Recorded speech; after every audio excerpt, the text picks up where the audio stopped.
Pizza, burger, pasta यामध्ये खायला सर्वांना सिमला मिरची आवडते, पण घरात भाजी आवडत नाही. आज आपण बनवूया अशी सर्वांना आवडणारी भाजी. तर सिमला मिरच्या मी स्वच्छ धुवून घेतल्या, त्याला मध्ये चीर देऊन त्यातल्या बिया काढून घेतल्या, घरगुती 2 चमचा मसाला काढून घेतला आणि वाटण केलं. अर्धी वाटी शेंगदाणे, थोडंसं ओलं खोबरं गॅसवर भाजून घेतलं, लसूण, कोथिंबीर, मीठ टाकून वाटण छान तयार करून घेतलं.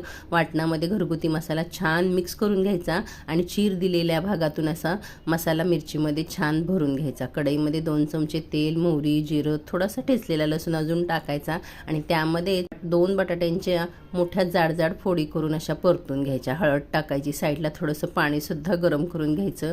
कढईमध्ये मिरच्या मधोमध ठेवून त्यांना तेल लागेल असं बटाटा आणि मिरच्या छान 7-8 मिनिटं उलटपुलट करून वाफवून घ्यायचं. उरलेला मसाला आणि थोडंसं पाणी टाकून मसाला छान परतून घ्यायचा. नंतर 1 पेला गरम पाणी टाकायचं. 7-8 मिनिटं छान भाजी शिजून द्यायची. मस्त भाजी तयार होते. करून पहा. आवडल्यास लाईक